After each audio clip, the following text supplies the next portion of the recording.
Imagine if corners of the world were hiding the most unbelievable things, places where you wouldn't think to look in, hidden behind doors, cupboards, trees, caves, that somewhere just out of your reach there exist places that defy any laws of the world, as you know it. It's a story I've been developing since 2022, and I finally decided to release it, as a comic book.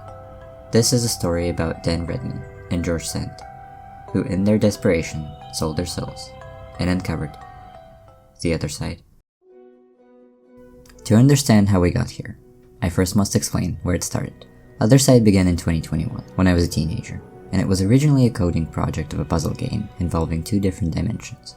It involved Dan Redmond, who had a noticeable lack of personality and looked like Dip Membrane, and his sister Ruby, who looked suspiciously like Gas Membrane, and a bunch of other bizarre concepts. The premise was simple. Dan's mother disappears, and he has to find her while going through a different dimension called Otherside. Dan's family also owns a hotel, and the portal to Otherside was supposed to be the elevator. I can't remember exactly where I took that from, but I think it was some sort of elevator creepypasta. There's also...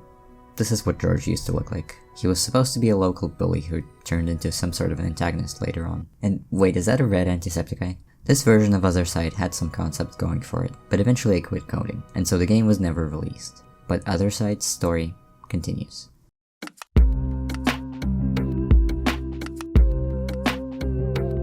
There was a brief moment in 2022. I was attempting to make the characters have better personalities, but these were just redesigns at the end of the day. George became a rich bully, and for some reason British. I don't have any specific reason for it, other than I just felt like adding a different sounding character. Dan had a brief period of time where he was just angry and serious, but I still struggled with his personality quite a lot. Without a vessel for the player, it was still hard to determine exactly who he was. And oh look, this guy again. I suppose I should tell you who that is, right? You'll see this is one of the main characters that is noticeably absent from anything I'm making right now. And for good reason. This is Jason. He looks like this because he spent way too long on Otherside. He's also a scrapped concept, because at the end of the day, I just couldn't figure out where he fits in the story. That and he looks like a red antiseptic eye. And acts like one too. I don't even think I was really into antiseptic eye that much, to be honest. It is now 2022.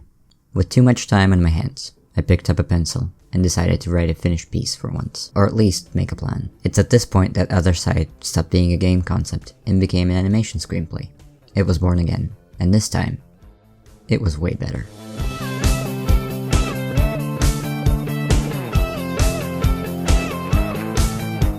First noticeable change, Otherside now looked like something. It was populated with creatures, with places, and it became sort of my everything project. This is where Othersidians would appear, which if you've seen any of my short form videos are basically what I call these guys. Dan finally gained a personality, now being more shy and also more creative. George became significantly angrier and was not a school bully anymore. In this version they were sort of business competitors with their hotels. But my favorite change so far was to Ruby's personality, because I made her way more energetic and mean. At the same time, Jason became a much less significant character, mostly because I did not know what to do with him. He was one of the most underdeveloped characters, and honestly that hair is not any better than it was before. A new Otherside also meant more new characters, and so Twig was born. Now I had a main villain, who initially looked like this, but then transitioned first into his wooden design, and later gained an additional flesh form for different parts of the story. I decided to call this creature type Everbeings. This also was the beginning of Guardians, a group of creatures from different parts of reality who protected Otherside from being unstable. Writing these makes me really inspired to bring some of these back. I wonder why I got rid of them in the first place. I mean, I was having so much fun. Maybe I should bring them back. The only problem with that kind of Otherside is it had a lot of characters. I got a bit carried away and made over 40 of them, which was way too many for a first project. I mean, there was even an entire rock band, which to be fair makes some appearances later. But nonetheless, this was the happiest moment of my life.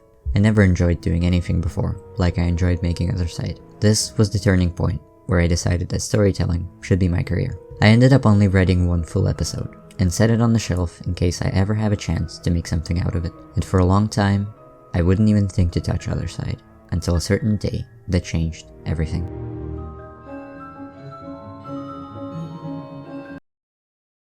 It's 2025. Years have passed since I last wrote anything.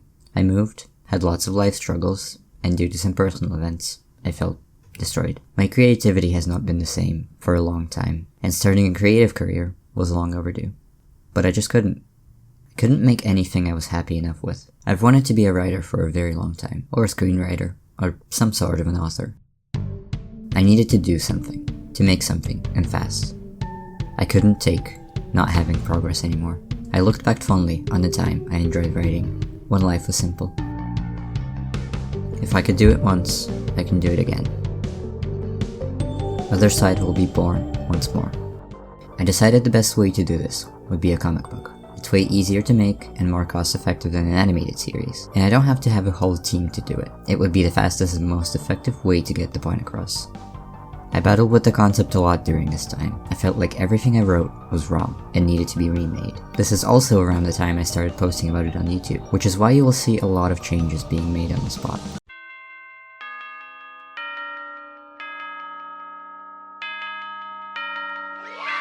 Ever beings became closely tied to blood magic, and Dan's mom was no longer in the story as his primary goal. I went back and forth on some changes, like considering making the hotel to be a diner instead, but eventually that was scrapped. There was also a bit of a cryptid phase. Otherside always had a mystery to it, but at some point I thought that taking it into a more cryptid core direction was going to be more fun. In retrospect, it only made things worse. There was also a point where I decided there were going to be cryptid hunters, which to be fair only made things even messier. At the time, I hated my work, but I had to keep going. Eventually I realized the cryptid concept doesn't make me feel any excitement. And then I thought, maybe I'm overthinking it. Maybe the previous version was not as bad after all, so why not bring it back, at least partially.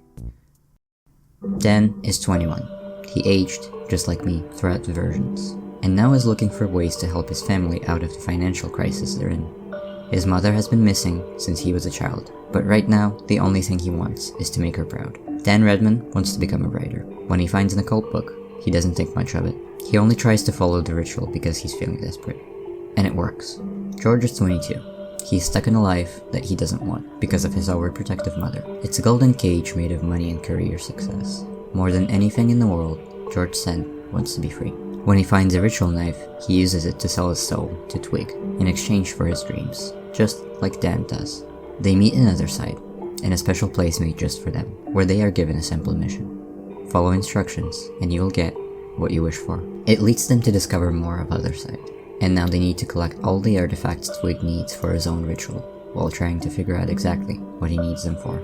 Let's get one thing out of the way right now. Twig is trying to recreate his own pantheon of new gods. I'm very open about it. I don't see the point of hiding it behind lots of secret lore, because there's other secrets on Otherside. I want you to know it right away. Except, I won't tell you exactly why he's doing it. You may be able to piece it together from my previous short videos, but at this point, I can't tell you which parts were scrapped, and which are still in the story.